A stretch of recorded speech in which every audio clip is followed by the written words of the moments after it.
Hello there. Welcome to Storytime with Miss Alyssa. Today we're reading a Thanksgiving themed book called One Little, Two Little, Three Little Pilgrims by B.G. Hennessy.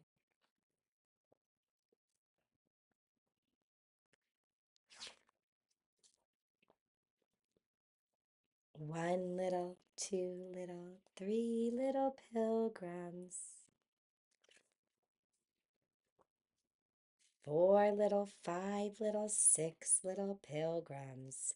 Seven little, eight little, nine little pilgrims. 10 little pilgrim boys and girls.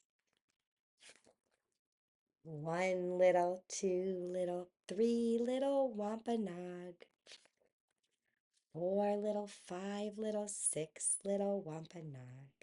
Seven little, eight little, nine little Wampanoag. 10 little Wampanoag boys and girls. Digging for clams, fishing for cod, hunting for ducks, rabbits, and geese. Planting crops of corn and beans. Everyone has a job to do. They're planting fish in with the crops. Digging for turnips, carrots, and beets.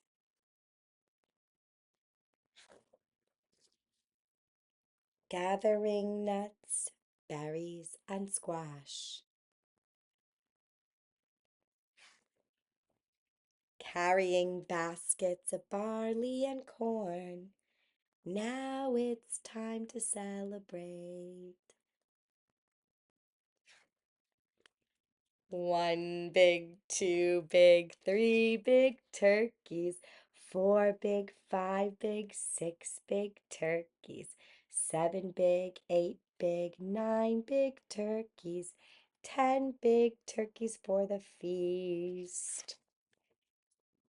Turkey, cornbread, cranberry stuffing, pumpkin cider, Indian pudding, clams and oysters, Tommy's growling. Let's give thanks and then we'll eat.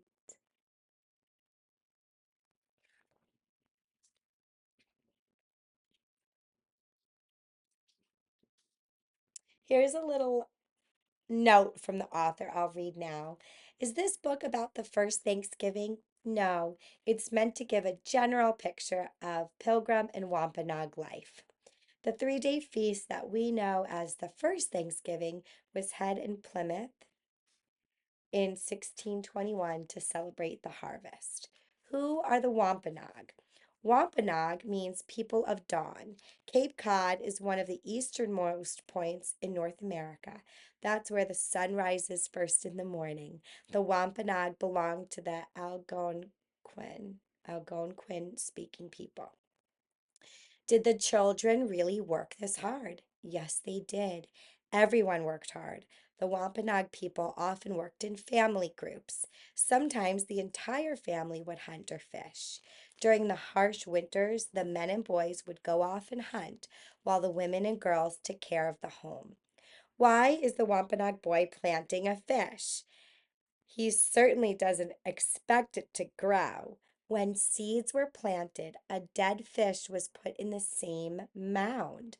As the fish rotted, it provided nutrients for the plants, like a private compost pile. This was one of the many useful things the Wampanoag taught the pilgrims. Fish for a harvest feast? Yes.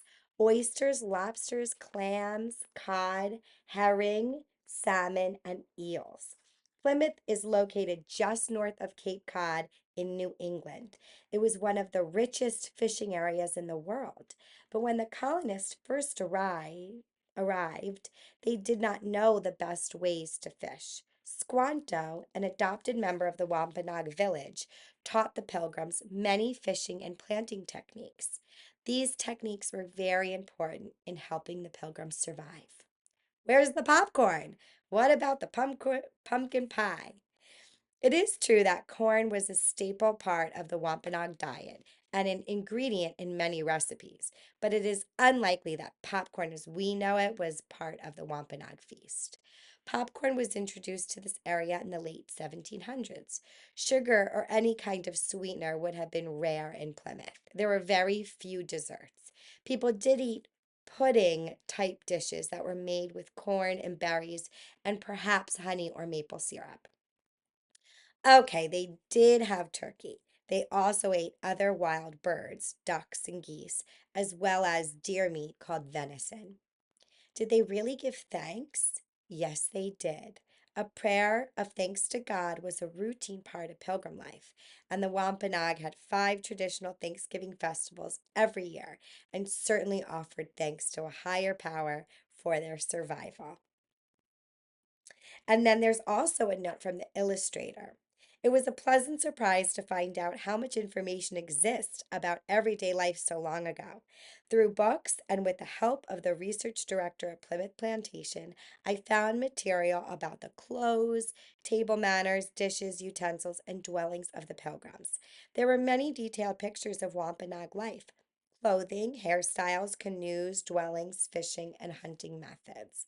After assembling all the information, I enjoyed imagining and creating this happy harvest celebration.